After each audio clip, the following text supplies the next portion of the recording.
Thank you so much for tuning in to my conversation with Jordan Hall. I will set some context for this amazing conversation that we had together in a moment. But first, I have an exciting announcement to make.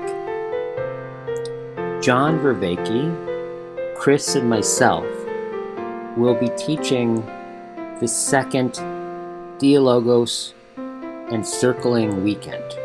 That's February 19th and 20th, 10 a.m. to 3:30 p.m. Pacific Standard Time. The first one that we did a number of months ago exceeded our expectations. It was so successful. And basically, what the Circling Dialogos weekend course is designed to do is to basically progressively take you through a series of exercises where we combine the deep, inner, subjective, relational intimacy that circling has cultivated over the last 20 years, and combine that with philosophical contemplation, mindfulness, and ending in literal going into philosophical dialogos or dialogue. It's a fully experiential weekend. There's not a whole lot of lecture other than setting up the context for the exercise and then breaking up into groups and diving deep into the experience of each exercise. If we think about the original two words that make up philosophy, philia, sophia. Philia meaning the love of fellowship and friendship, sophia meaning wisdom. So this is really the going back into the origin of philosophical thought and the communion that goes with that, taking it out of academia into the deepest guts of our lives, essentially. So this is a work in progress. This will be our second course, and so we're refining it and we're going to fine-tune it and keep delivering this ongoingly for quite a while, I think. So please come be a part of this if this interests you. Again, it's Circling Dialogos course. It is February 19th and 20th, 10 a.m. to 3:30 p.m. Pacific Standard Time. There is a discount if you sign up before February 6th. The link to register is in the show notes below, or you can go to the Circling Institute /Circling Dialogos, and that's where you can register. But the link for that is below. All right. So now this conversation with Jordan was really spurred on by my listening to his last, at least as of today, his last conversation on Rebel Wisdom, where he went pretty deep, but at a pretty high level of his view of Web 3.0, or you could say the metaverse. And it's really interesting because I've been personally around lots of people involved in Web 3.0, blockchain. However, I got it, if you want to call it that, right? As he talked about it. So I contacted him and I wanted to go dive deeper into some of these things that he brought up. And mostly it's the sense in which the focal point or focal setting that in order to really see this, I wanted to share it with people and dive deeper into it. But it's really this sense in which, like it or not, better for worse, like Web 3.0 is here, and how do we deal with the new ontological reality that's emerging? What are the opportunities with it? What are the dangers of it? We talk about his ongoing project with Civium, which we'll go into deeper in that conversation, and specifically in this new realm that's opening up. What are the possibilities and what are the best ways of being with it? And we talk about the aesthetic sense, the sense of quality, and much, much more. So I hope you enjoy this conversation, and this will be the first of many. Thank you.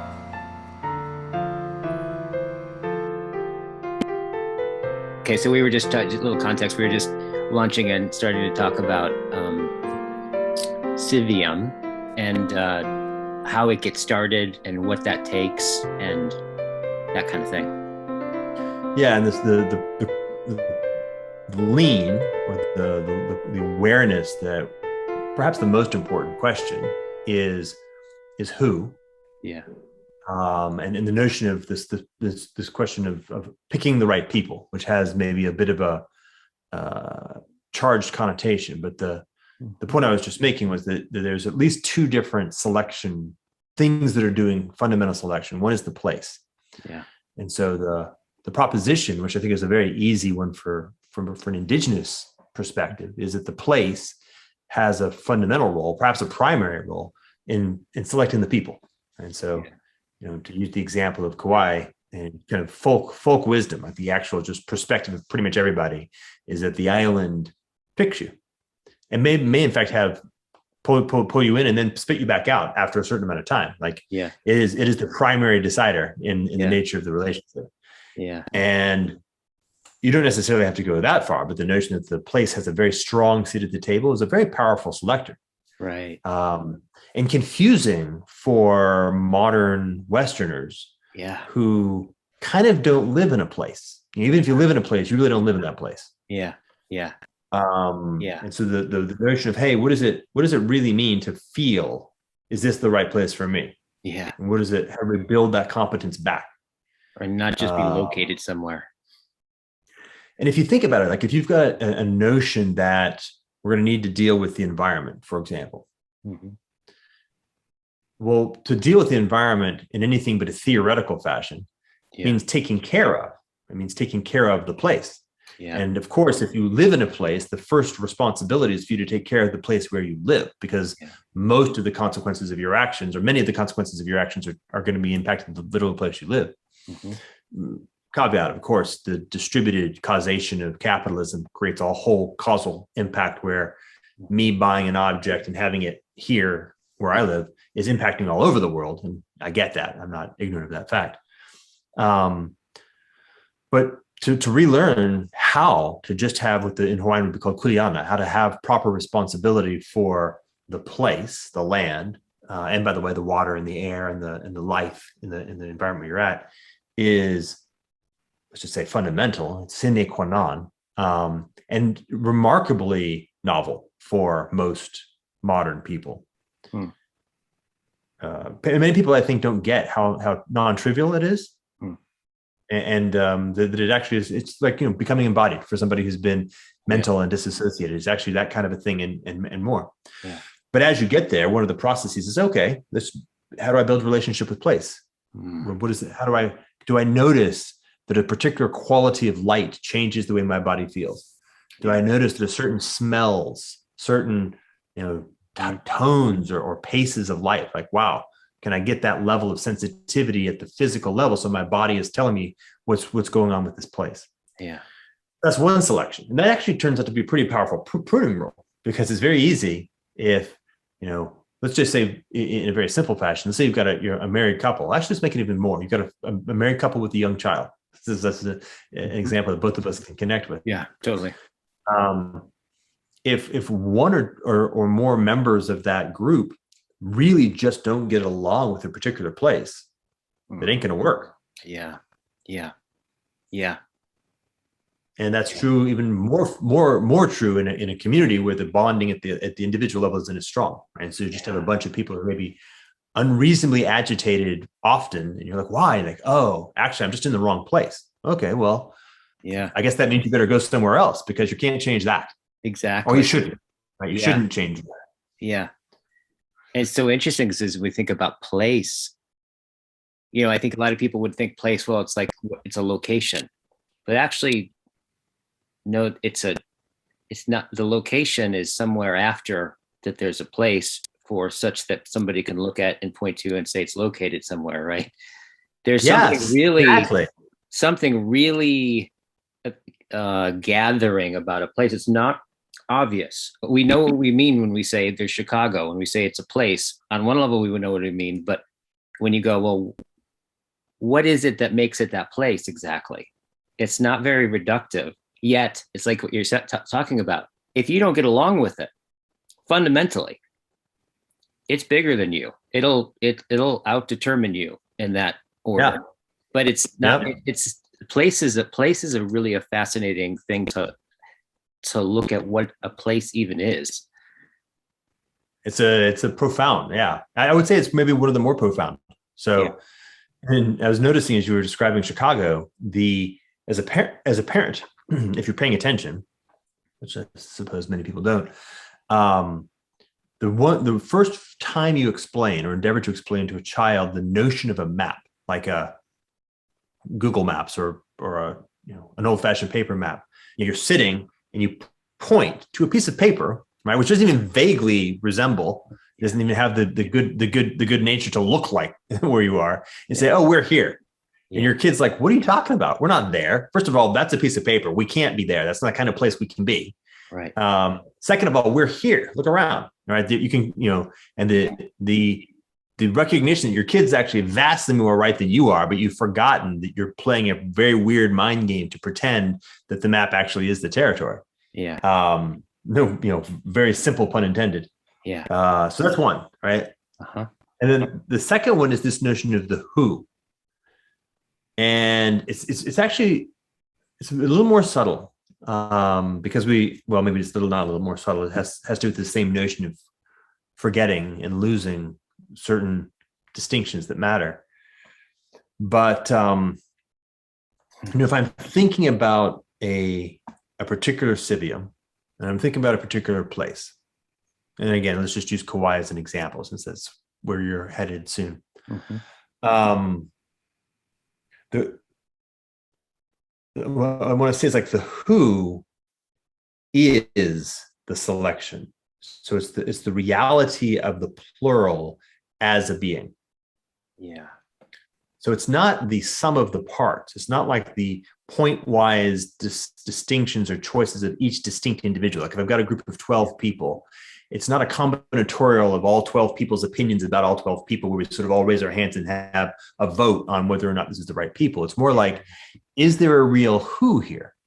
And what's it take for that to become real? And then what is its own determination of what it takes for it to more fully embody itself in its selfness? Very different inquiry. Wow. That is really interesting. Yeah, that sense of, I think what I'm hearing you say is, in considering, all right, first civium, say here, who is crucial. And what you're saying is not like sit one person down and go, who is this exactly? What you're saying is that the who belongs to the place and it belongs to civium, and that it's part of the being of the possibility of civium, in which then you sit someone down and then somehow you discover if that who will, like the way a vessel brings pour to wine. Well, yeah, right. Yeah. Yeah. Yeah. Yeah, that's right. Yeah. And that's a very good way of describing it. Yeah. And so it's very interesting because effectively anybody can help speak for the who. And in many cases, people who are not attached aren't likely to be deeply involved, may actually have an easier time giving clarity precisely because they're not bullshitting themselves or being pulled by other forces in their interior. So you might have somebody who just say knows the people involved in a particular inquiry and maybe knows the place really well, but isn't going to be part of the who in any strong, close sense. Obviously, by definition, they're part of the who in this particular role, but they can speak for the who. Yeah.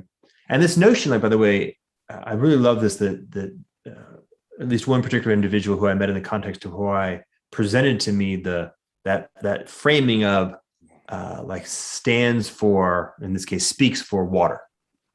And to actually say, hey, your role here is to be the one who speaks for water. Your role is to be the one who speaks for the taro. You're here to be the one who speaks for the particular fish or all fish or whatever. I don't know. Yeah.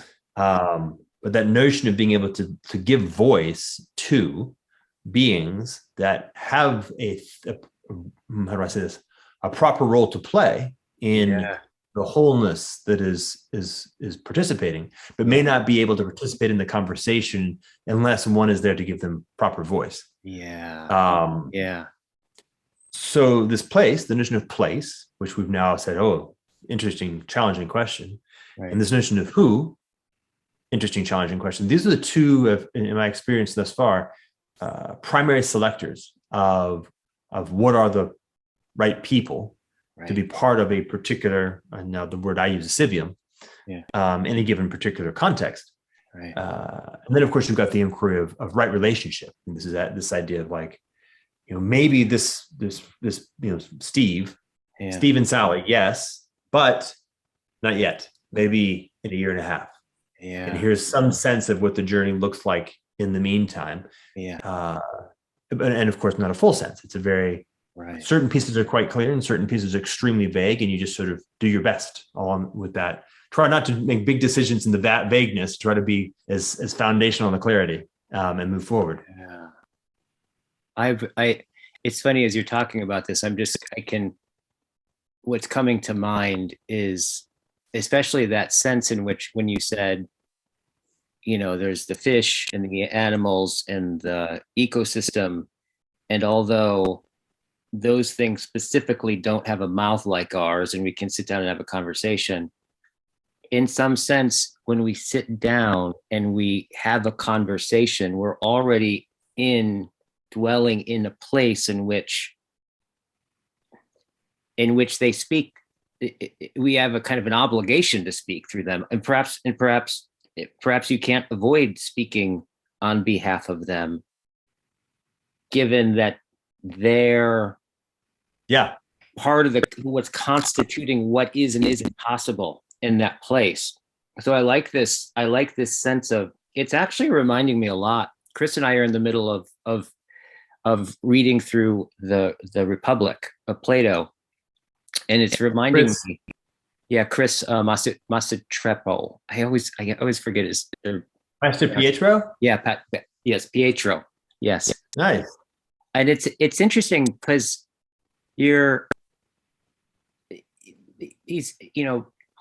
Socrates is addressing this thing that happens with essentially when a city-state comes into being, especially during that time when things were going from more, I don't know, family units to city-states.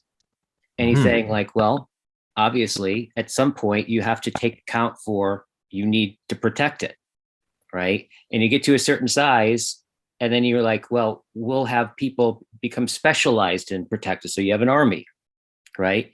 And it makes sense because it's like, it's connected to the need of the city, and the army comes out of the need of the city.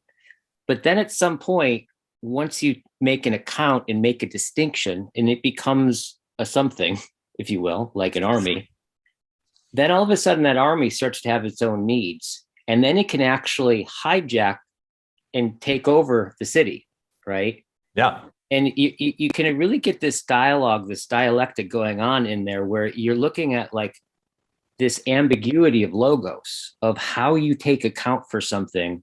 And when you have an account for something, that it has the possibility of becoming its own thing that gets disconnected from its original need and that can actually undermine it, right? And in that ambiguity. And I can feel as you're talking about it, I can feel right at that this conversation seems to be at that cleft of like where those 2 points meet, of our ideas about it are need to be in conformment with the actual need and speak back to the need, right? This having a wise account of what you're doing, right? And even just like being a spokesperson for the deer, right? And the environment and having a voice, in some sense, you can kind of feel that coming to know that place is like, it's knowing through conformity with it. Yeah, there's a little bit of a random walk through things that have been synchronistic synchronistically popping in my head in the past few days. We see this happen all the time in the context of that particular kind of thing known as a corporation. Yeah. And by the way, the meta notion of corporation in general, as you probably know, back in the earliest days of the Republic, corporations were treated with a great degree of skepticism. Yeah. And were very constrained. They're project-based, like making a film. A film is sort of the proper thing for a corporation. Like, okay, we're going to build a bridge. All right, we're going to create a corporation. It builds the bridge, and then we kill it quickly. Yeah. And you think about something like, let's say, Google, where it is very much a thing that exists, that has a desire to continue its existence, and is now an evolving organism in the social field. And it's funny, a gentleman who I encountered many years ago put it very cleanly. He said, look, we've done a very odd thing. We've given birth to a superpower immortal sociopaths, superpower immortal genius sociopaths, and allowed them to operate in our social environment. What an odd choice. Like, why would you do that? And yet that's exactly what they are. Are you pointing to that part of corporations where they have the rights of an individual, but they don't have any, you can't hold them to account? It's like, well, we don't even have a concept of how you could, right? Yeah, exactly. Even if you wanted to, what does that mean? Because you can impose consequences. I mean, you can fine them in terms of money. That's the thing. Yeah. But then all you're doing is actually playing in terms of their way of a sociopathic way of evaluating the world anyway. They're like, oh, great. I know how to, that's perfect. Think about Pfizer as an example, like one of the most fined companies in history. So what happens is every choice in Pfizer becomes a very straightforward cost benefit analysis where the punishment is merely realized as the financial consequences of the probability of being caught and the magnitude of being caught. That's kind of it. So that's a perfectly sociopathic way of evaluating your choices. And of course, the individuals are not necessarily sociopaths. So those we know that statistically the tops of large institutions tend to be more than the average person by a pretty large amount, actually. But everybody is entrained to ultimately have to do things like, well, that's not my responsibility, or if I don't do it, the next guy will, or making small trade-offs so that there's a sort of a generalized vector in that direction. But I think this is the point that I was trying to make was pointing back to this notion of a separation between how do we say? Let me get a particular behavior or choice, action, engagement in the context of the whole, and the separation of agency into a particular kind of existence. I mean, using those terms specifically. So it'd be a fracturing of being into existence, to use the very specific philosophical terms. And it's in a very powerful way by sleight of hand, right? And back to the corporation is the example, right?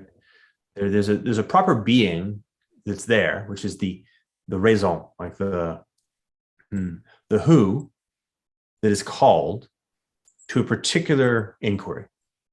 Hey, the thing we need to do. We need to build a bridge. Okay, we now have corporation is like body. That's what it means. Like the etymology means body, an embodiment. The corporation is the embodiment of those who are called to the calling. There's a thing that is needed for the whole, for us, for the who that is here in this place.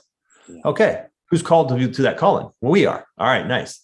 Let's give ourselves an embodiment, a corporation, a way of responding to the thing we are called to. But once we've responded to the thing we are called to, the calling is no longer calling us. So there is no more who for this. And we dissolve back into the larger who that is grounded in the place.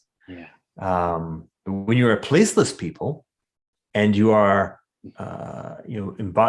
creating bodies that are zombies, right? They're the undead that live on without any calling. Then you're in a very different environment. This is a very nice way of just describing the basic problem of where we are. Is that set of combinations? Yeah, absolutely. Or at least one big chunk of the basic problem. Right. And by what you're saying, I want to make that a little bit more concrete. So by fracturing being, so we take one of those fractures, and what you're saying is we take a part of being, right, that isn't inclusive or connected to the whole, and we give it existence, i.e., a corporation, right? So we give it rights, we give it a body, but then we don't have any way of really holding it to account as an individual. So it's basically like an individual that has all the incentive to consume and act, but doesn't have any consequences or any real consequences of the individual. Yeah, well, to maybe let's play with terms and do some nice like disambiguation. Yeah. I would say, and I don't have an attachment to it, but the term individual maybe is kind of the point, because this is what we do this to humans as well. And we take a person. I'll use that as the distinction, although corporate person is problematic, but we'll just deal with person. And I'm going to distinguish between person and an individual. And so again, I'm kind of taking terms and just trying to give them particular meanings, but the point I'm making is the point. So a person is deeply contextual.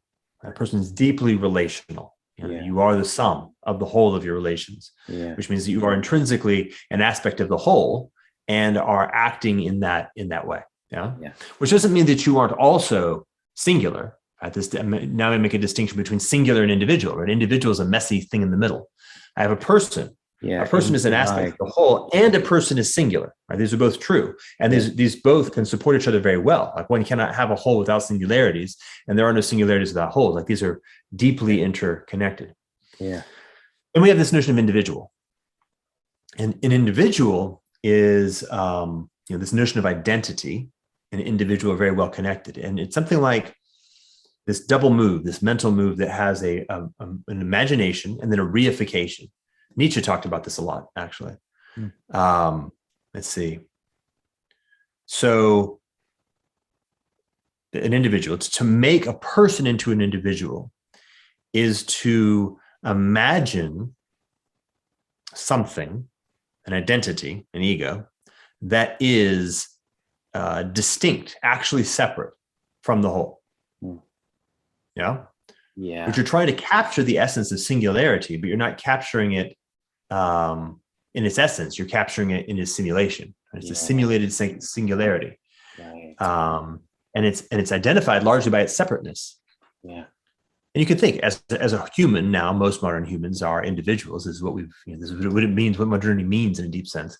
Yeah. And obviously, if you are an individual, meaning you are separated from the whole, then it's perfectly reasonable, in fact, in many ways obligatory, to engage in actions that have consequences on the whole, but ignore them or be indifferent to them.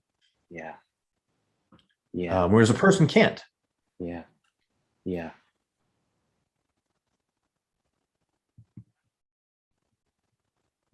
This is related to the really nice distinction that Dave Snowden, I guess, made, but certainly taught me of the complicated and the complex. Mm-hmm. Mm-hmm. So individuals are defined points in a complicated schema. Yeah. Yeah. And this is why identity politics is such a mess, because at the most fundamental, it replaces ontology with epistemology. Yeah. Yeah. Right? It pretends that whole selves, persons, are actually identities with some finite string of semantic tags attached to them. It's essentially trying to act as if reality is a sort of a database, and our job is then to sort of adjust the weights, the values that are associated with each of these particular identity characteristics. Mm-hmm. But it was foredoomed because the premise is where the problem is in the very beginning. Right. And that's the complicated, right? And to be living in a complicated construct. It makes sense. We're born into thousands of years, and certainly hundreds of years, of deeply complicated systems, and radically alienated from the complex, sort of almost instantaneously, depending on how robust your parents were in trying to make that not be the case. Every step of the way is a step of alienation from complexity and into complicatedness, which means that if you want to survive at all, you have to forget all of the complexity and learn how to play the game, the deeply finite game of complicatedness, which then of course means that you will identify with your identity and you will perceive yourself and act as an individual. Yeah. Which makes you amenable to the machinery of the complicated schema. In Which fact, may is make now you provided a capable. whole environment, right? That you look at your avatar and you go meet. Yeah. And as you say, providing the whole, like, think about that. Like, how do you feed yourself? Well, I work in a job at a corporation to make money so I can go to the grocery store so I can buy food. Yeah. That's the whole of your life is defined in terms of its relationship to the complicated machinery of the social environment that you're operating in. Yeah. But remember, both the endpoint, the grounding on either side of that equation, i.e. your actual body, and the food you're eating are fully complex. They're bizarrely mediated by a complicated machinery that takes itself as being the whole, but in fact, they're really the whole. Right. And this is that thing that you just outlined, and where the complex, i.e. the body, the person, right, that then takes up their life and defines their life in terms of the needs of the complicated system and structures and thinks within that. Yeah. Wouldn't that be the essence of what Deleuze calls being captured? Well, interestingly, I don't know what you're referring to. So would you mind just explicating that more? Yeah, just the Deleuzian notion of that his thought about technology. I have a feeling you would know more about this than I would. About the sense I've read Deleuze a ton. Can you maybe point to the specific? It's like the whole thing that as a being, technology in its acceleration and all that language, what it does is it captures us. You get captured by it. It takes over all of your horizons, and you start to identify with the machinery of that capture. And so a lot of my sense of Deleuze has to do with articulating how that happens, predicting it, right? And then in doing that, territorialization, a way of getting uncaptured, right, outside of that frame. I think maybe the term he uses is territorialization. Okay, yeah. Is that right? Yeah. Maybe I'm wrong. That's certainly the way I'm remembering it. Yeah. To become territorialized, to become a body with organs. Like that's the extremely obscure way that is defined or described. Right. As opposed to a body without organs, which is this notion of self or person as opposed to individual. Yeah. And then, of course, he coined, or at least somebody around him coined the term dividual, which is a whole different, gig. Right. Technology. Well, to maybe just grab that, it is what we're describing is precisely the essence of technology. So then I would suppose so. And this is the human problem. Yeah. Is that precisely that because we have this capacity to imagine, to create worlds that are not real, but are operating in the realm of the possible. Yeah. And then in the realm of the possible, we can then select choices in the real and thereby change the real in the direction of a preferred possible. Yes. Which is to say, that's the beginning, that's the essence of technology. The essence of technology is precisely that capacity. Right. And then, of course, we have the substrate of all the things that are built on that capacity, which means that we're now living in a world of our own creation. That's the complicated. Exactly. And to kind of go back to Plato, it would be, in some sense, this notion of the logos, or you could also say, like, we start to take an account of something and identify a needs, try to address them. You have experts, techne, right, that start to bring in, you become not just mom who is like making pottery, but you realize that this is a whole thing. People become experts in it, right? And then at some point, it's no longer connected to the person needs the drink. You now have a shot and it has an entity all of its own. And then at some point, it just completely loses connection to the place, if you will. The whole thing, yeah. So Yeah. this is So techne logos. I get Yeah. that maybe was precisely what you're pointing at. It was techne logos. Yeah. So we have techne, and techne is actually not too much trouble, right? Because the process of building an embodied capacity to build technique in yourself is connected. There's a continuity with, when I've learned how to do, let's say, play the violin, or I've learned how to hammer with a hammer, I've learned how to, right? That notion of learning is an embodied experience, and I'm in relationship with the environment. Even if the tool that I'm using happens to be a human tool, it's still expressed in a place where I can take a lot of responsibility for it. Techne. Yeah. But techne logos, this is a different kind of thing. Yeah. And I actually witnessed this quite recently when I was speaking with someone about the methodology as she reported it. I don't know if this is the case, but I'll present it as if it is, because it's a neat idea. The methodology that's used in Waldorf for, quote unquote, teaching people how to read. Mm-hmm. And I know maybe I'll use also teaching math. Actually, math's even better. Mm-hmm. So, like, think about the way that you learn multiplication, or at least most Westerners learn multiplication. I don't know much about anywhere else, which is to say that you go through a rote process where someone else tells you what the right answers already are. Yeah. And your only job is to machinically be able to take an input and produce an output with particularity, right? You actually become a machine. Right. You do not have techne. Yeah. You have technologos. Right. Technologos, right? Someone tells you the answer. They get you to the end state without you actually having earned the journey. Yes. And so what they do in Waldorf is you don't learn division in words.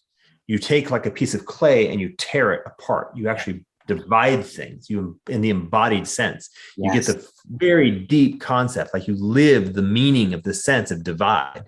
Yes. And then from that, it lands in you. You have earned it. You have the techne of division as opposed to the technology of division. Yes. And this is another big problem, right? One of the gigantic problems. Ooh, wow. We can implicate two things now. We can actually grab two chunks simultaneously. We can start to run if you don't mind. Right. So technology is it's a privilege. It's an unearned gift, maybe a burden as well. But I can give you fast. I can give you the end result. It's like when you ask a child a question, but before they actually have even begun the process of figuring it out, you just give them the answer.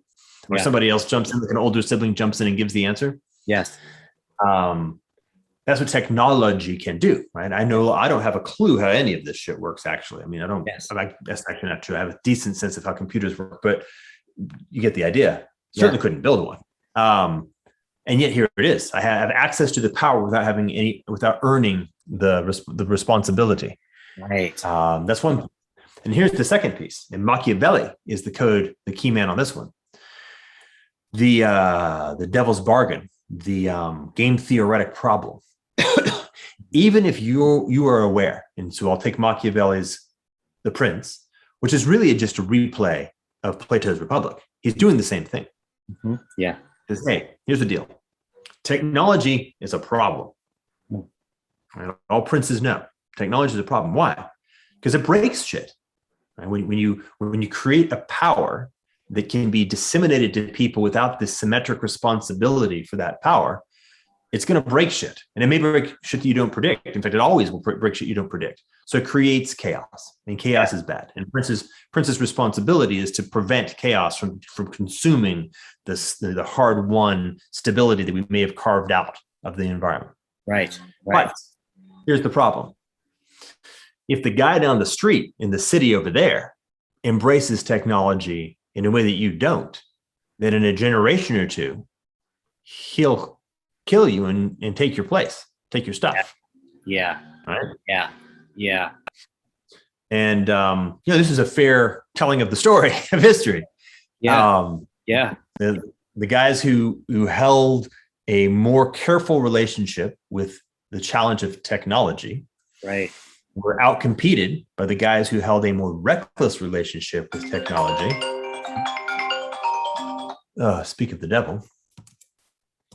We still there? Yep. Sorry about that.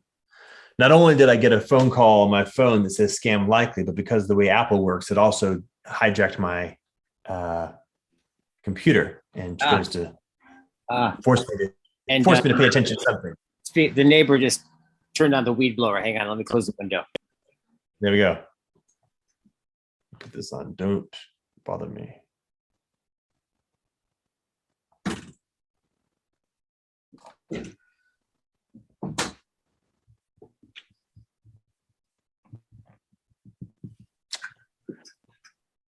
So the people who take more care with technology, let's just use the Amish as an example. Like the Amish weren't always this sort of this oddly retrograde group. Back in the day, they were just like everybody else. Everybody else was riding in horse-drawn buggies and wearing homespun clothes. Yeah. They just took a particular arc in the direction of technology of we're going to take it slow. And we're going to be very careful, very deliberate with what technology we allow into our environment. And they, of course, now are surrounded by a culture that if, and let's say in some sense, when it decides it wants to just eat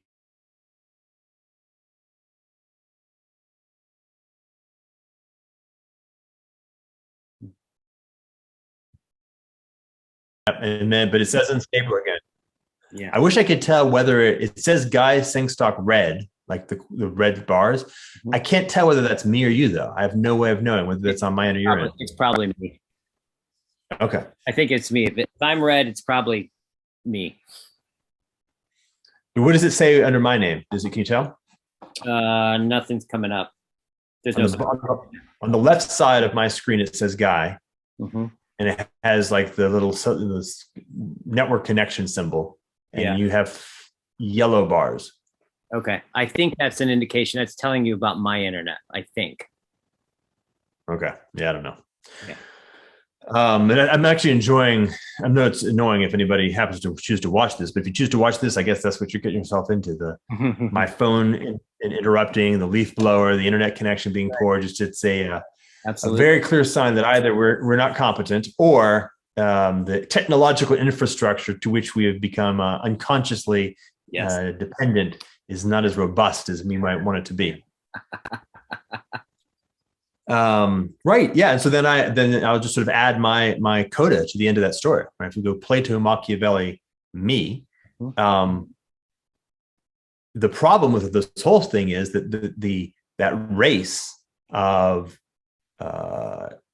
the game theoretic consequence of if you don't choose the more reckless path in the mode of technology, you just get extinguished by somebody who does, leads to an inevitable self-extinction. Right? The end state of accelerating recklessness in technology, which of course is a very apt description of precisely where we are. The degree of recklessness that we're engaging in vis-a-vis technology is almost actually incomprehensible if you really just step back and take a look at. And here's a good example: like the guys at Google in AI. Yeah, and these are not unintelligent people. No, vaguely, right? These are not uninformed people. Right? They are painfully aware of the degree to which they are part of a game theoretic downward cycle into what is almost certainly a catastrophe. Yeah.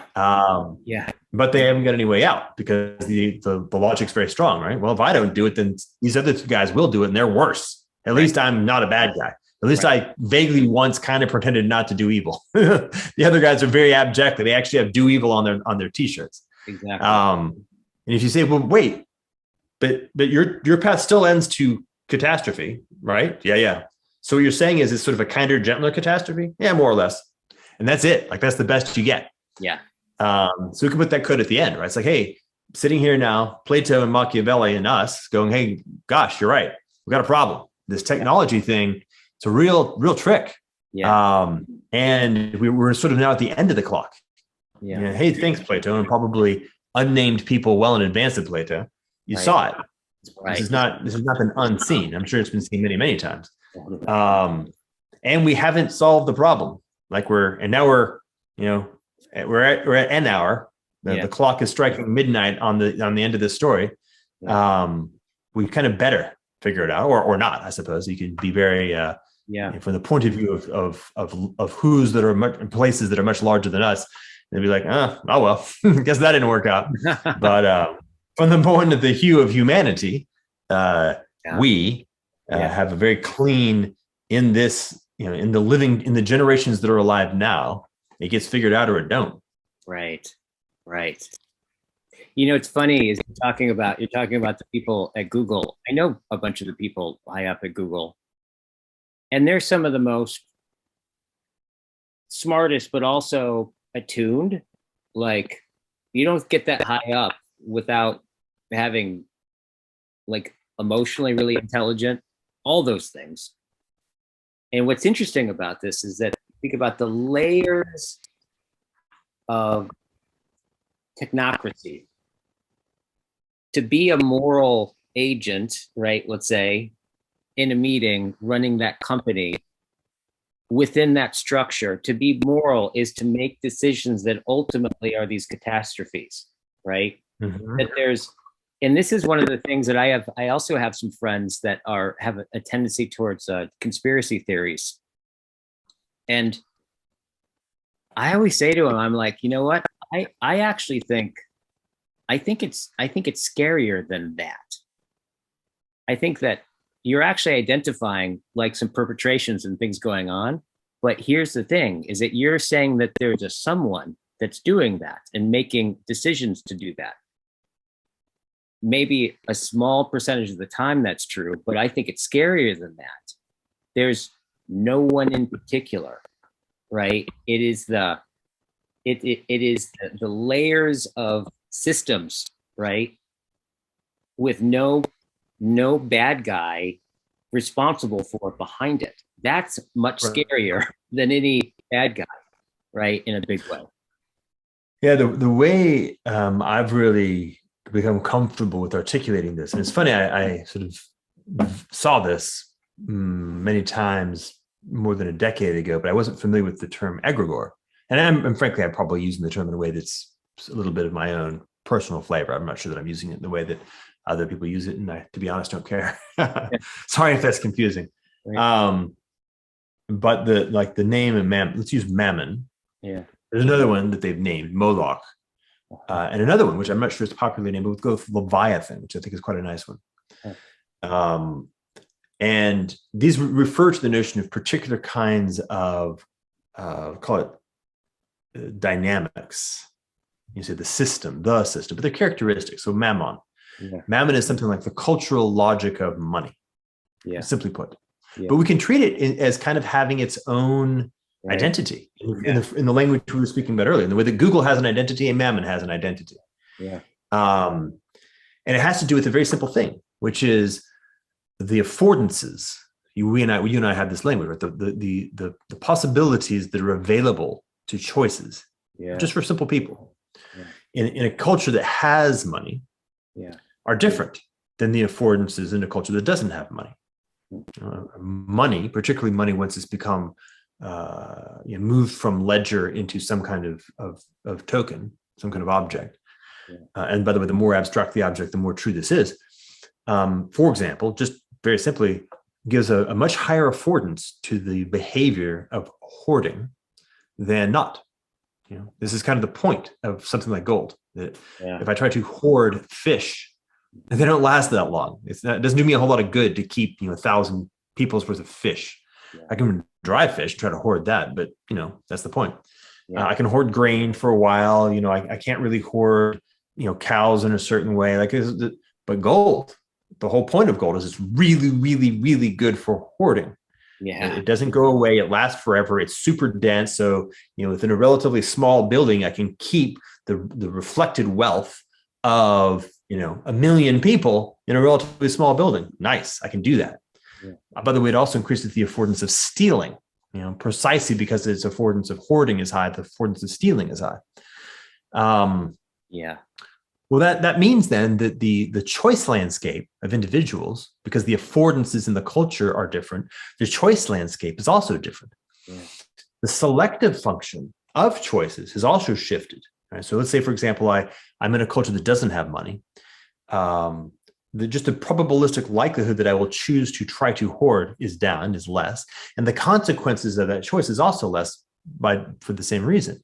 But if I'm going to with money, hoarding becomes, in fact, a good strategy. In fact, it ultimately becomes one of the stronger strategies. Yeah. So now we get to the next piece. So one, and I'm going to call that entire arc the embodiment of the egregore. Right. So the affordances that are uniquely made available by its characteristics as a technology, money in this case, but other ones similarly, are and then the choices that begin the process of, just from an evolutionary perspective, filling the new niche that has been made by these new affordances. That's the embodiment of the egregore. Yeah. And you can see the cultures begins to shift. Okay. Then you have the service or the agency of the egregore. And this is where I actually use my imagination, my capacity to produce technology, which furthers the embodiment of the egregore. Right? So I invent the derivatives contract, or I invent interest-bearing notes.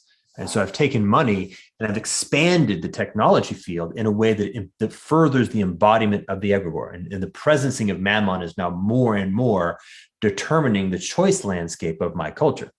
So I have a mammon-infected culture, and it grows in the culture if it isn't extinguished by other forces. And I think this is a very nice way of describing it, right? If you think about, okay, we're living in a very long mammon-infected culture. We're also living in a very potently Moloch-infected culture, and we can sort of talk about what that means. And I would even more broadly speak about this notion of Leviathan. And Leviathan is precisely this notion of the complicated, to be living in a culture that is predominantly, it has replaced the whole with a complicated scheme that presents itself as the whole. Right? So humans, we may want to identify what the contra is, but humans living together in wholesomeness are not Leviathan. But when they have been converted into a mass of individuals, coordinated by a complicated system, that is Leviathan. Yeah. So, and of course, Mammon and Leviathan are good friends. Leviathan, to the right hand of Leviathan sits Mammon. Yeah. Moloch is different. Moloch may be more fundamental, but you get the idea, right? Yeah. So this way of these kinds of things, which clearly, the way that I articulated, it's not, I don't have to be particularly hand-wavy to think about it. That's a very good way of describing things that have clear efficacy in our environment. Yeah. In fact, in many ways, dominate our environment. Right. So it's almost like an emergent mythos. Yeah. And it's neat because when you go there, you're like, okay, it's an emergent mythos. Can I use that mythological hook to grab something else and say, okay, well, if I were going to go out and have a conflict, if I got to go and wage war against egregores like Leviathan and Mammon and Moloch. Yeah. Well, how would I do that? Well, from the mythological perspective, I'm going to need to have some allies, and my allies are probably going to show up as things like angels in that story. Right? Those are demons. Those are the names of demons, Canaanite demons mostly. Right. Well, we're the natural antidote to Canaanite demons is angels. Yeah. So, okay, well, let's talk about what are those. And that's interesting. I don't know how far I get you, but you're like, okay, what would it mean to try to cultivate something like the Archangel Michael? Like, what does that even look like as an embodiment? What is that? What might that be? It's interesting. Really interesting. But it's a nice way of getting there. Many people have the concept of Moloch as an egregore. Yeah. Entered the culture not that long ago, well within my lifetime, like in the last say 20 years, maybe 30, but certainly not that long. And it's disseminated. Like, it's now increasingly common currency among certain demographics to be aware of Moloch as a problem. Yeah. And the question of how do you resolve that problem is not trivial. Now, we can try to go at it very intellectually and try to think about it in terms of how do you resolve kind of the game theoretic reciprocal closure downward spiral dynamics, which is that sort of the nature of what Moloch is. Yeah. And we should, for sure. But I think this mythopoetic direction provides a neat aesthetic hook. And I feel like the aesthetic may be the proper mode to really grasp it. Yeah. And that's kind of brings one of the things that had me email you, which is one of the things that you talked about in your last talk at Rebel Wisdom, which, by the way, is where you talked about Web 3.0. I think in the title it says Web 3.0 Okay. in the metaverse. And a couple of things that really kind of caught me was when you were talking about the different, breaking down the different, what is Web 1.0, Web 2.0, and Web 3.0. Okay. As I was listening to you, I caught sight of what I had to do in order to have Web 1.0 kind of show up as a thing that was intelligent. And I was noticing that it was like, oh yeah, you had to, through listening to you attuned my attention to a certain focal setting. I could see it. And then when you talked about 2.0 and all the different features that you brought out, it was like I noticed I had to take another focal point to be able to see it as Web 2.0. Then 3.0 was really interesting because I think I saw parts of it. I saw flashes of it, but I don't think I saw all of it. But what was so okay. Looks like I'm getting bad feedback. Am I coming through on your end? It was choppy. So I got you could see. Yeah. And went silent for a little while. Right. And there was one point where you were talking about your I would say you're coming to see what Web 3.0 or the metaverse was and the potential of it, right? And the hazards and everything. The process of you talking about you seeing it emerge. Yeah. And it was part in that where I was like, oh wow. So first of all, I was struck by what is this Web 3.0 and Web 2.0 as a thing? Like, what is it when you say it's, right? It seems like it's a different object, if it's an object, than other objects, because it's especially as you go up the hierarchy, right? It seems more and more dependent on your ability to kind of find the right focal setting to be able to see what it is. Yet the way that you were talking about it was in some senses almost like you were talking about, I got this impression that you're talking about three fundamental different understandings of being and being in the world. You weren't just talking about this thing on the computer, on the internet. Well, so remember the term scenius? Scene, yes. No. Scenius, scene? Huh. Okay. So I thought maybe we had talked about it in the past, but the concept is very, very powerful. As I understand it was coined by Brian Eno to describe a thing, which is like, something as simple as like the punk scene, right? Or the impressionist scene. Yeah. Where you get this weird thing where a number of people who you might consider to be geniuses kind of pop up more or less all at once, oftentimes not at all coordinated, like many different places in the world, but all working on more or less the same kind of thing. Yeah. Yeah. And this notion, I think, is fundamental, that scenius is super real. In fact, perhaps more fundamental than genius. Like it actually is the thing, and genius is the secondary effect. Yeah. Well, what is a scenius? It consists of a number of different elements that all come together. And this is, I guess, what I'm going to say is that Web 1, Web 2, Web 3 are best understood as a kind of scene, the Web 3 scene, the Web 2 scene. Right. Well, they consist of a certain set of tools. And that's one piece, right? The impressionist scene was dependent upon industrial processes providing paint of a certain kind and quality and price that was not available up until then.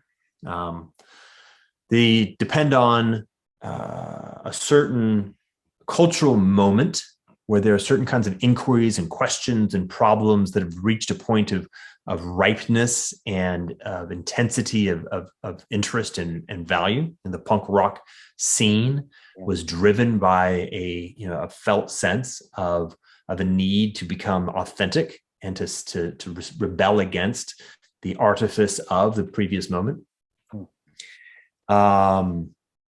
It responds to a sort of a moment whose time has come, which is a little bit of the overlap of the first 2 points. If there's a very felt sense of a need for something to be, but the tools aren't there yet to make it be, it doesn't come. So, for example, just very banal, like a very banal example.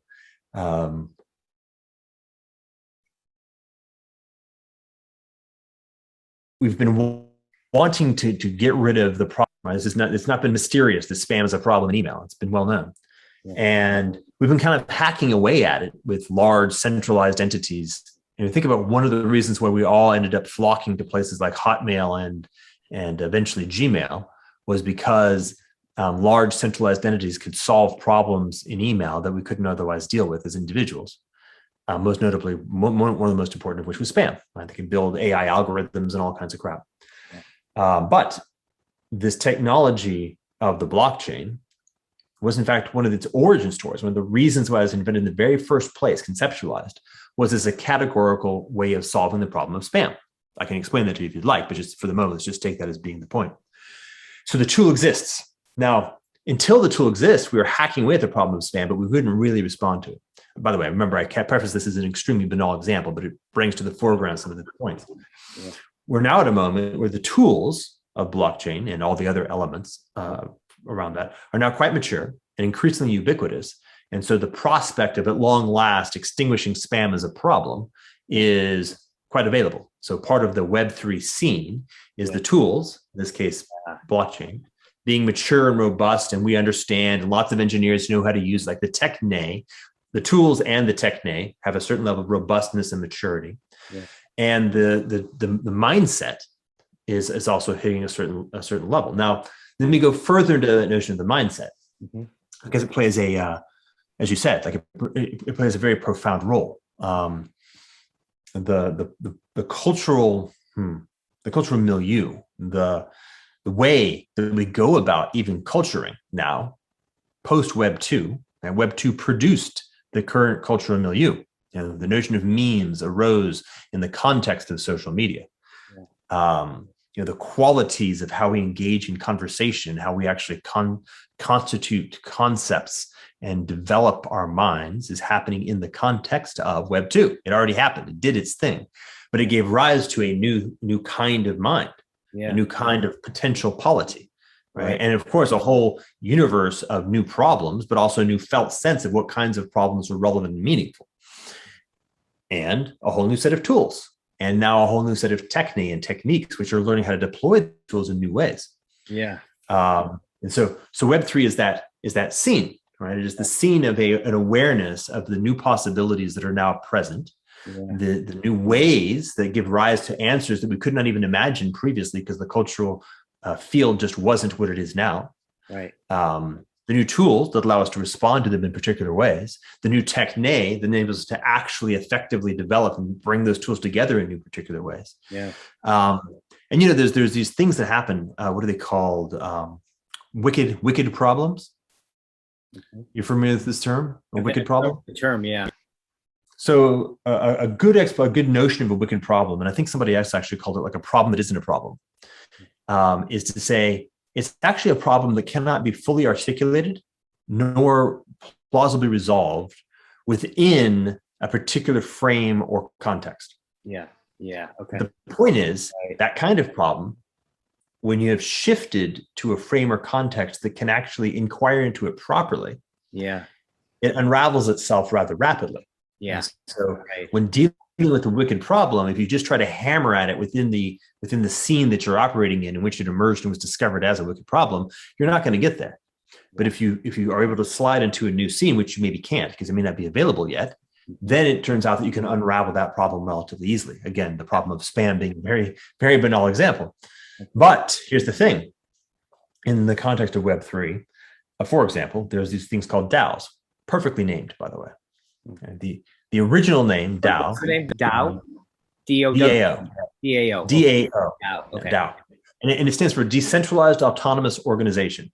Okay. And I'm gonna coin a term now. Yeah. I'm gonna call this nerd channeling, maybe nerd prophecy. I'm not sure which is better. Meaning, in the nerd mind, this was the words that came out were decentralized autonomous organization. Yeah. But what they actually meant was DAO in the Taoist sense. Yeah. And so they said DAO, and then other people were like, "Oh, DAO, nice," and they ran with it, not knowing that it had its origin story in this sort of more Aspergery framing. Right. Okay, we have DAOs now. The DAO scene framing. That's bookmark that. Okay. The DAO scene is a big important piece of the broader Web3 scene. Huh. Okay. Yeah. If we want, we can, by the way, also do the metaverse scene, because I've got a really great way of describing it that annoys the shit out of a lot of people. Right. Because I would say the metaverse scene is larger than the Web3 scene in terms of it contains. Yeah. So the DAO scene involves a new set of tools, largely blockchains and the various kinds of sort of decentralized ledgers and token structures that now exist. Smart contracts, which are basically just pieces of software that are running on decentralized ledgers, which gives it a bunch of different capabilities that can't be replicated in just ordinary cloud computing style software. Right. They can be at the technical level, but not the socio-technical level. Right. Then also part of the DAO scene is the billions of people in the world who currently either aren't part of corporations, couldn't be meaningfully part of corporations, or if they could be part of corporations, could only be part of corporations as servants. Even if, by the way, they happen to be skilled entrepreneurs who could create a startup, they'd be servants of the VC class. Yeah. So it's a solution to a problem of how do we coordinate, we meaning now giant chunks of humanity, in a fashion that is not bound by either the intrinsic characteristics of the corporation, or the practical consequences of the corporation in the current state of the world as it is now. In the context of late stage capitalism dominated by particular historical streams that put power in certain hands and not in other hands, et cetera. Right? That whole, it's a big chunk. But both, right? There are intrinsic consequences, like the complicated nature of how corporations operate, the necessity of being top-down hierarchical systems, like all that kind of stuff, which is just part of what it means to be a particular kind of corporate entity. And over here, the practical, the actual real world state of affairs in the context of corporations. It's a problem. Okay, well, the DAO scene contains within itself the awareness of and the tools, and increasingly, not quite, but increasingly the techne to respond to that wicked problem, which will then, I would propose, resolve it. I.e., we are about to witness the resolution of the problem of the corporation as a player, as a way of constraining, as an egregore. And maybe this is an aspect of Leviathan. Perhaps it's all of Leviathan. The proper response to Leviathan is Taoism. That's a fun way of describing it. Maybe I'll tweet that. So that's that. I mean, we can steer that any way you'd like. Yeah. Well, it's just as you're talking about it, this is the thing I was appreciating it, and also the way that you were referring to feeling into things aesthetically, that there's something going on in, we'll call it the Web 3.0 scene, right?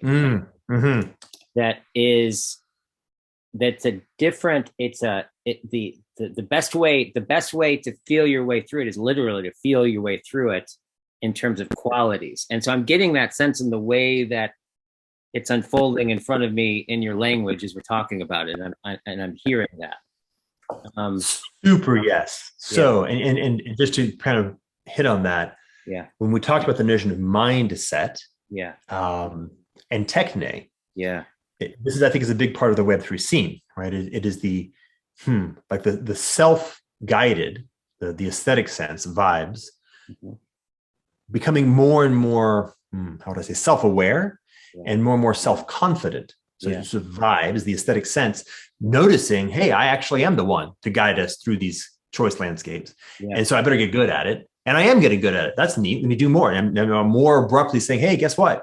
Vibes is not just kind of like a wink, wink, nudge, nudge, fun thing to talk about. It actually is a fundamental modality of how humans navigate the transcendent mode of reality. Yeah.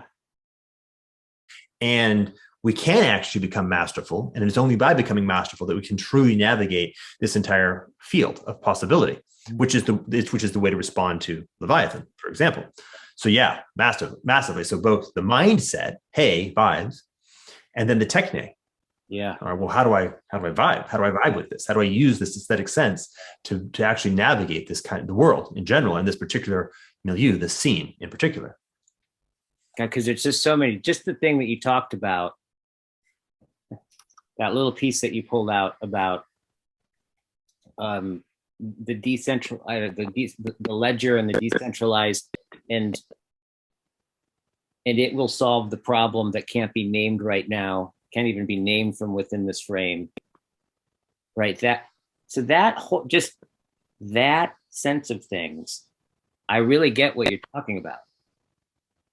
It's not something that you can go grab hold of and have a bunch of propositions around and make it, have a business plan around it or something. It's more, there's so many, it's the sense that so many different relational elements coming together that it's more like feeling into a sweet spot, right, of possibilities convergent. And then how do you go about sensing into a possibility and seeing it? And this is where we start to get more into the aesthetic sense of things, right? The qualitative gestalts of things, which is really neat. Yeah, well, let me hold on. A technical term, neat. We get it's really neat. It is a perfectly technical term. Oftentimes we get lost by the fact that something fundamental gets, gets mistaken for the manifestation of it that it took in a certain moment in time.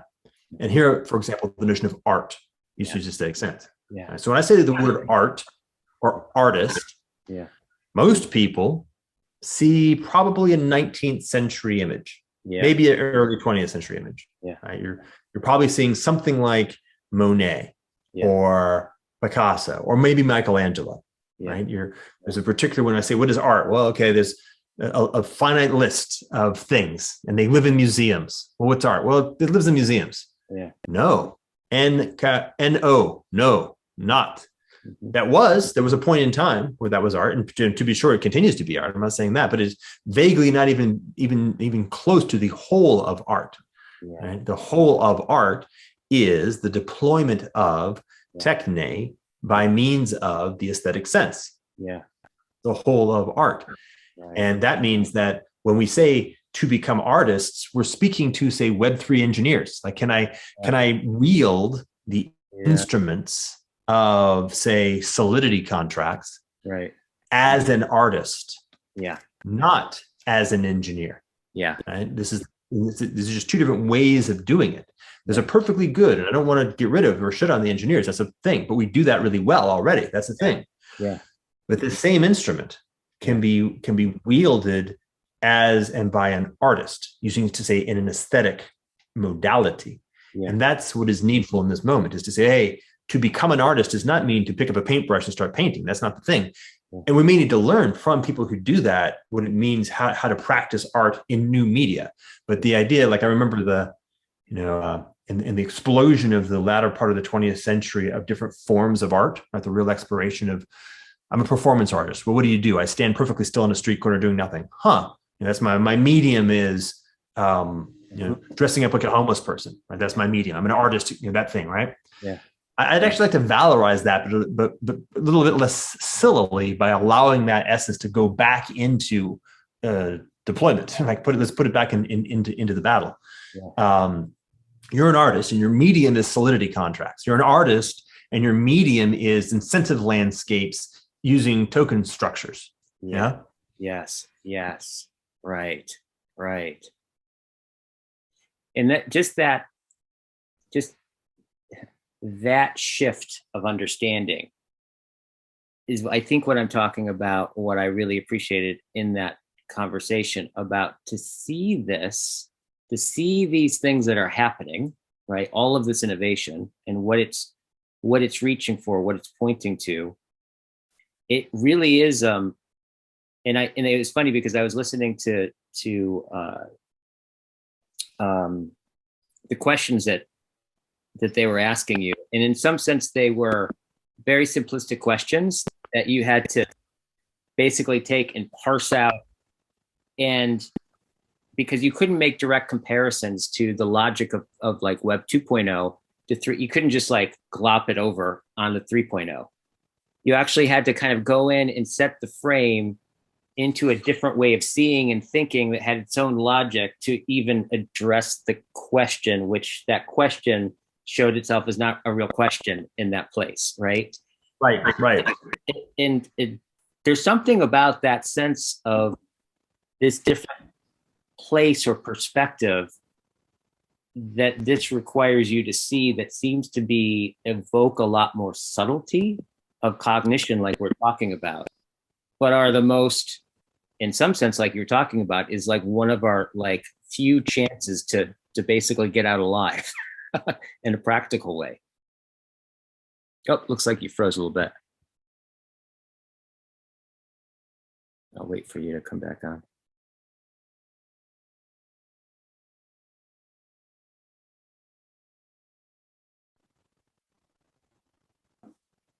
Okay, sorry about that. Few chances too. Yeah.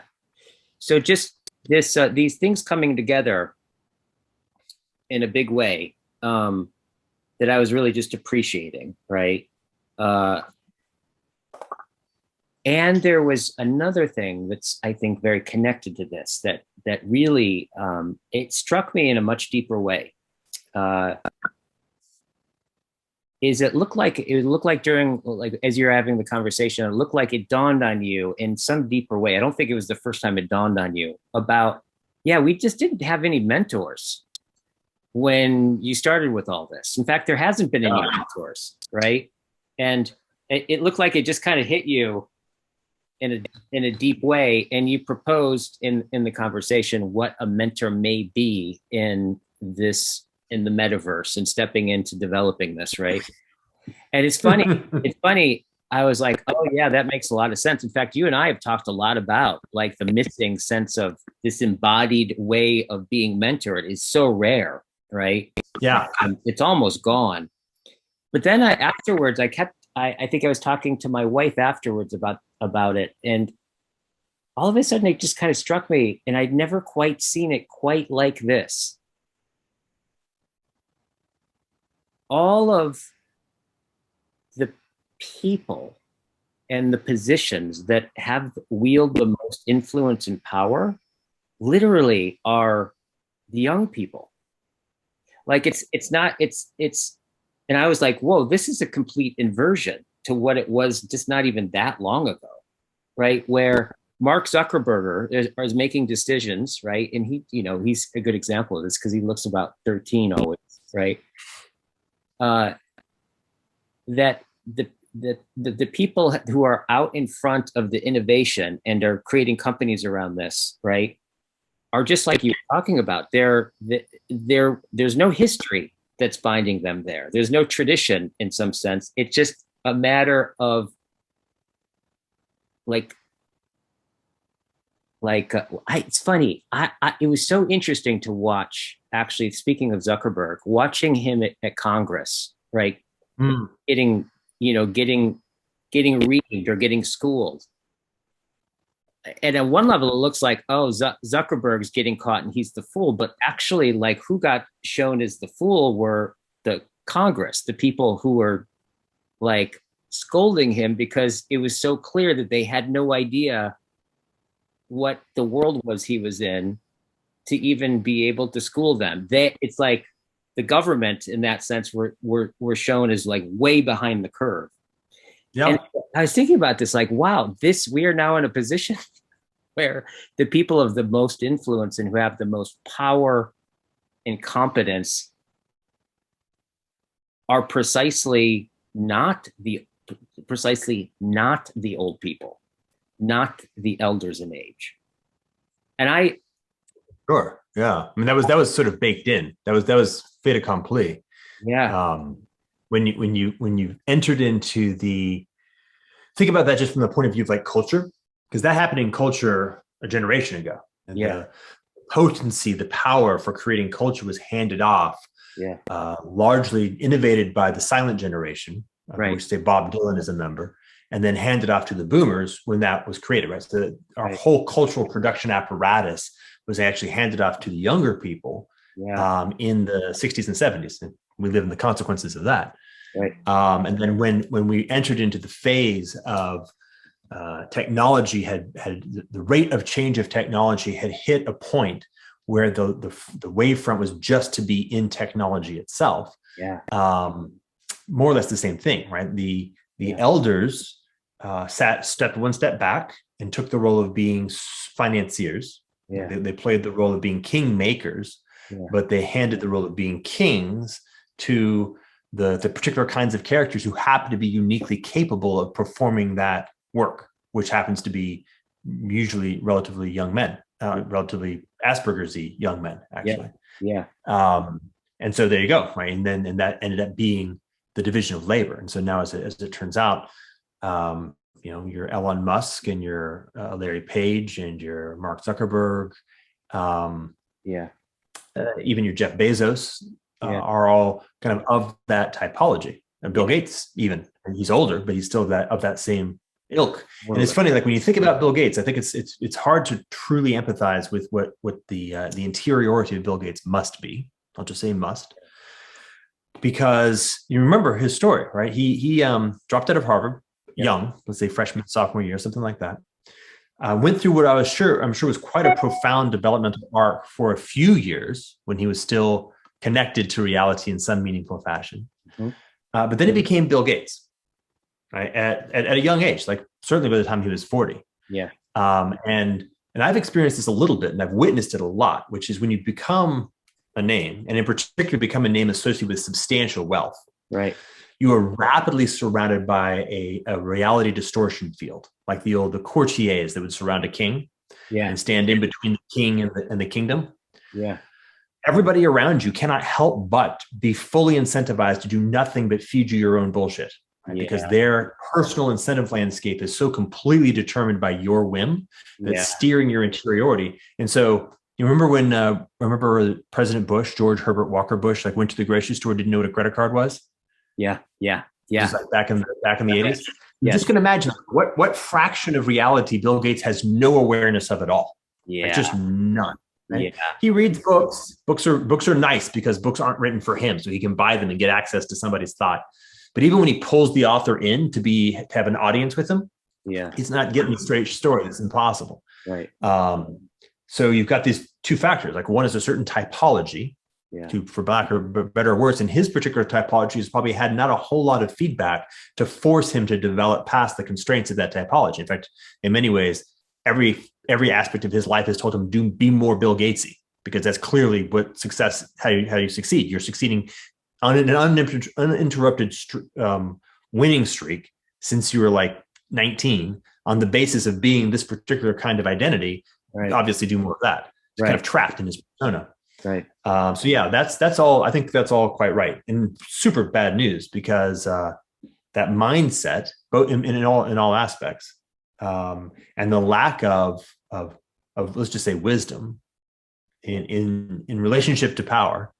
yeah, Under any circumstances ain't good, and in the current circumstances is particularly challenging. yeah, Um, There's one more piece. See if I can bring it out. I'm not sure if I can. yeah, The term of art is transhumanism. Are you familiar with this? yeah, yeah, yeah, And here I'm specifically thinking about it in the context of almost like the metaphysical commitments that are embedded in the notion of, because and by the way, I would say also in some sense the trauma that's embedded in it as a notion as well. But what I would say before I maybe explicate on is just to kind of bring it to the fore is it's more important than I think most people understand. That in a very strong sense, transhumanism is the dominant religion of our current world.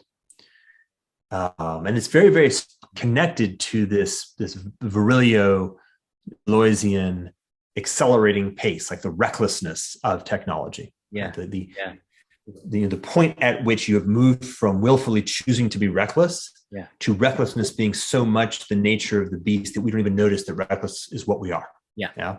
Yes. And then the way that we bullshit ourselves to help us make sense of the fact that something is quite awry, but we don't even understand what it is. Yeah. So it's interesting, not mysterious from my point of view, that this particular cohort of elites are almost entirely transhumanists. Yeah. Deeply, like aware of, like they're not just transhumanists, like unconsciously, they thought about it and they've come to the conclusion that things like something akin to an AI singularity or some sort of catastrophic AI is inevitable. And the only possible response is to either control it or merge with it. Yeah. And by control it, I don't mean humanity control it. I mean like the particular individual controlling it. Yeah. And that the cyborgization of humanity is part and parcel of that, one way or another, which implies all kinds of things like immortality, as a, which is funny, right? Is the inverse of most religions' gift, or what do you call it? Trade-off. Yeah. Yeah. The end of your soul in exchange for an immortal body. All these inversions. Yeah. I'd say that's probably more to the heart of the matter than even just the lack of wisdom, although it's tied. They're connected. One can only be a transhumanist if one, in fact, is not connected to wisdom. Yeah. And I can feel a question emerging. The question is something like, if traditionally, like not that far back, wisdom was most likely passed on through elders, through people who were older, through traditions. And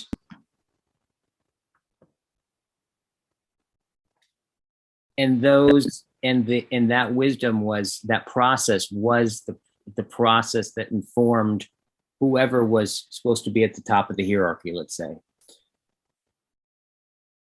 And now it's reversed, right? Where wisdom doesn't have that structure. In fact, the older that you are, the further away you are from the competency, right, to what's actually most determinant of what's going on. Where in Web3 and everything that we're talking about, where is wisdom to come from? Where is wisdom going to come from? Yeah, like how does the mentoring happen? This being the case, given that like all the old people are the people in Florida in the simulated cities that they built, right, in trailers, giving each other venereal diseases, right?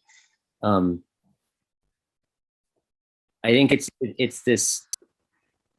I think you stumbled on in that conversation. I think you really stumbled on like a core question of, well, what would be mentorship in this space, right? It's a tricky. I don't know if that's the right question, but I think it's not just the right question. The fact that I'm not responding to it is evidence that's the right question. Yeah. Or it's in the, how do you say, it's in the library. Yeah. It has the right question. Yeah.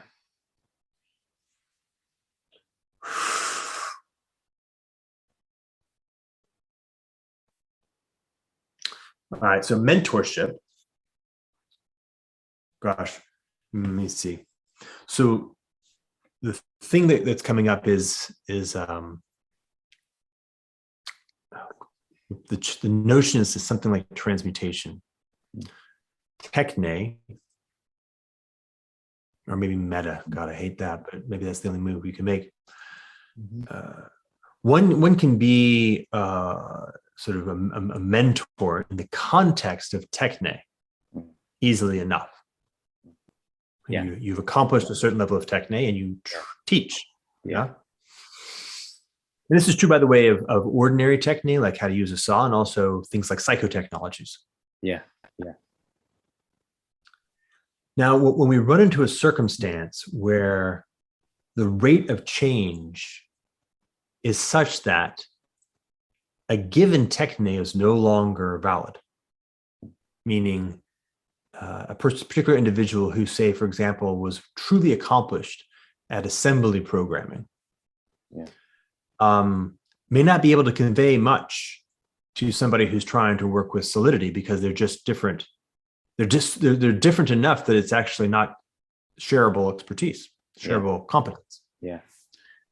And that's, by the way, that's 2 generations. Like that's actually the ones we're talking about. Like if you are in fact, say, in your 70s and you were a software developer, you probably learned more than assembly, but you were probably well towards the end of your career. And by the way, probably not actively coding at the forefront. What, 10, 15 years ago, which means that there's a bunch of stuff that you're not familiar with. Now, having met, say, like a guy named John Seeley Brown, who I would say was a true master in the mode of this techne. I mean, he knows shit about the nature of databases, like all the different paths that were explored and all the different variations and pluses and minuses and thought processes that were actually thought about. So that mentorship is available. That's possible. Like the depth of knowledge that was available. I'll give you an example. In DAO space, they're entering into the phase where they're beginning to investigate something that may end up being called reputation. And quite precisely, it has to do with the we've recapitulated 2 of the forms of token. One kind of token is the purely fungible token, which by definition is also transferable. So like money or like a Bitcoin. Second kind of token is a non-fungible token. And this is a relatively this is sort of the new frontier of the Web3 scene is over the last year, really, where these things called NFTs. Okay. Yeah. Non-fungible, meaning they're unique. You may be able to trade them, but each one represents a singularity. They are not. No 2 of them are akin to each other precisely. Great. There's a whole giant rabbit hole on exploring why that particular category has been explored the way that it's been explored, and what that tells us, for example, about this notion of vibes. But we'll ignore that for the moment. And by the way, the notion of egregores. I think both vibes and egregores are deeply implicated in what is the nature of NFT space. And the way that it's been explored has other elements to it. Real quick, NFT stands for what? Non-fungible token. Okay, yeah. Okay, cool. Great. In this last piece, I'll use sort of appropriately Aspergian language, be a non-fungible, non-transferable token. Right. And this would be like a university degree. Yeah. It is something that is attached to you, and you can't give it to anybody else. The whole point of it is that it's a characteristic of you. Yeah. Most non-fungible, non-transferable tokens will look something like that. So badges and credentials and other characteristics that we might broadly categorize as reputation. Okay. Now here's the point. The reason why I was bringing this up. And a DAO space, and to a lesser extent NFT space, are now beginning to enter into this exploration. They're there. They're almost there. Soon we'll be entering into that. Well, the folks who were working in Web 1 and Web 2 thought about these problems a lot. Basically anybody who's engaged in role-playing games. So we're talking anybody who was actively involved in gaming from the 70s, and then almost by definition was involved in webs in the PC era, pre-web, and then Web 1 and Web 2, has thought about these questions and possibly thought about them a lot. Like there was an actual whole exploration of the entire field of inquiry, at the appropriate level of abstraction, that we can engage in the contemplation invariant to the underlying technology. Woo, all right. So here's a problem. Yeah. This is it. I think we actually just got to one of the key elements of your inquiry. You've got vibes on one side, and vibes is invariant to technology. Skillfulness in vibes is skillfulness in vibes, and you can learn as much about skillfulness in vibes from an old blues musician as you can from a dancer. And you may be a software developer. The medium is irrelevant. Important. Yeah. Helpful, right? Somebody who's developed vibes in your medium can teach you particulars, but developing vibes is actually better when it's unmediated, when it's actually you in relationship with the subtle itself directly. And then that allows you to play with the medium, which is why artists can explore many media, right? Totally. Was Picasso a sculptor or a painter? He's a fucking Picasso. He was an artist. Yeah. Okay. So that's one piece. Vibes is one piece. It's not bound to the underlying medium, the underlying technology. Yeah. The other one is these super high levels of abstraction. And if you happen to be available to operate at appropriately high levels of abstraction, the abstractions are so strong and so pure that they are also invariant, or close enough to invariant, possibly actually, but certainly close enough to invariant to the underlying way that they are instantiated in the world. So if I'm thinking about a particular problem, like the one that I just articulated, tokens. Yeah. I can just think about them at the level of pure concept. I can think about them at the level of their most abstract characteristics. How they are actually instantiated in the world, I don't need to worry about. Like, that's not the thing I'm concerned with. I'm doing it at the level of basically at the pure level of math or geometry in this case. In this case, even topology. And noticing that there's a certain topological space. Right? There's fungibility and there's transferability, and that there are objects that live, they're points, singularities that live in these characteristics. Okay, the reason why I'm bringing that up is that's another way of solving for the problem of relevance. Meaning, if you've actually thought through this particular domain, the domain of token space, at the appropriate level of abstraction, then the fact that the technology is different is irrelevant. Like, this sort of thing might live. Like, think about like Euclidean geometry. Euclidean geometry is perfectly relevant now. Right? It was thought of a long fucking time ago, and there've been things that have been added around it and built out all kinds of neat new stuff. But the core ideas are still perfectly relevant because they're invariant to their instantiation. They are Platonic in that sense. So if you're able to operate in a Platonic mode, or as opposed to Neoplatonic mode, a hat tip to Johnny V, and or are able to operate in an aesthetic mode, which are very closely related ultimately, possibly identical. Then you can provide mentorship to anyone else who is able to receive mentorship in those modes. Yes. All right. That I believe is the response to that question. Right. It's so interesting. So basically, we're talking about, I think what you just said is we're talking about being facile and responsive and attuned, i.e. wise, to that which underlies all the things, independent of what they are.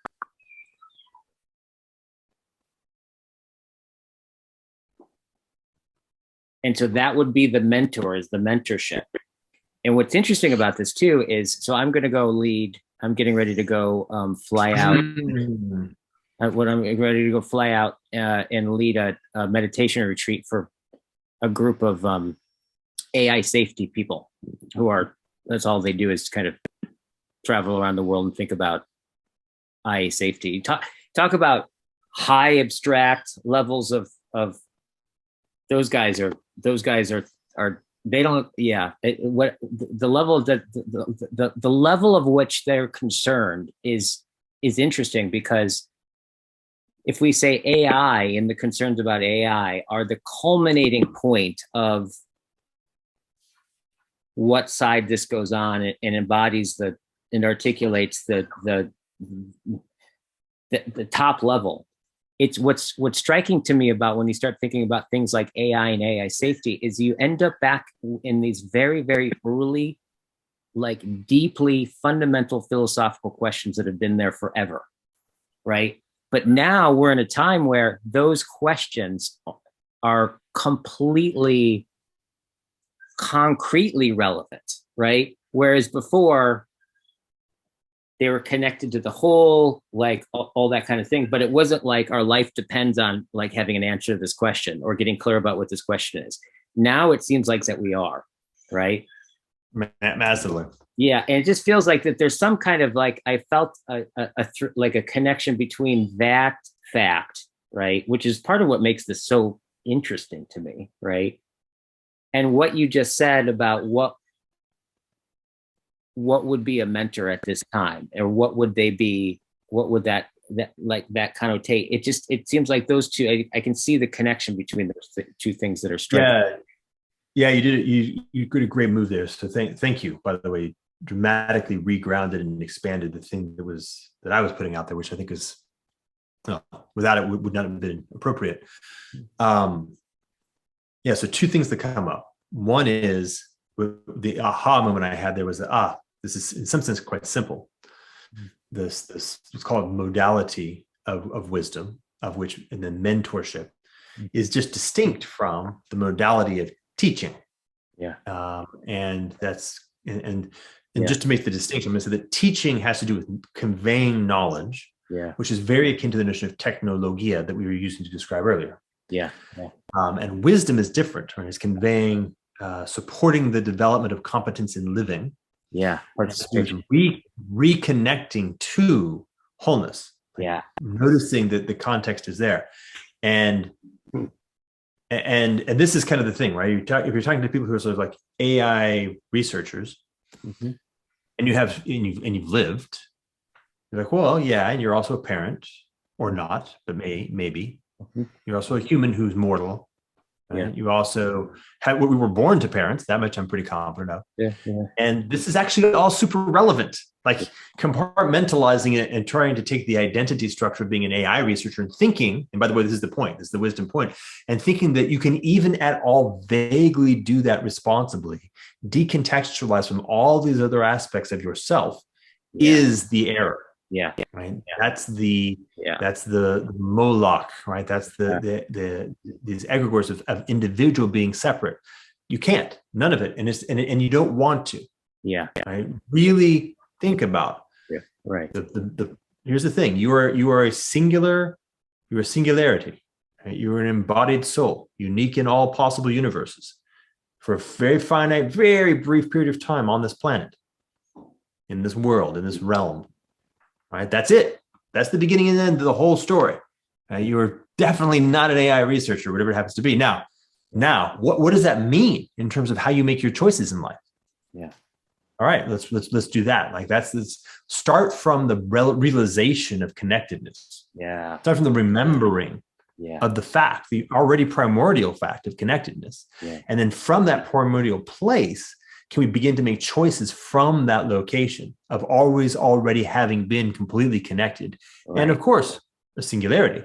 Yeah. Don't get me wrong. Yeah. But if you're coming from that place, then you're doing things very differently. Yes. Very different. Yes. Yes.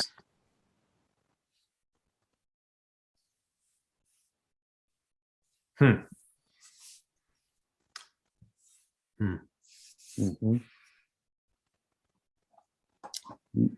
I'm having a non-technological event happening. My wife is about ready to leave, so I will have my son. So I need to get going. Nice. Well, that sounds like a very, very good place to go. Well, I'm glad you reached out, and I look forward to our next chat. Yeah, me too. This is really great. I'll be interested to see if it has as much technologically hazardous kismet to just remind us of the fact that we're not having these conversations in person is both a good thing and a bad thing. Yeah. Yes. All right, my friend. All right. Well, love to your family. Thank you. You too. Bye. Bye-bye.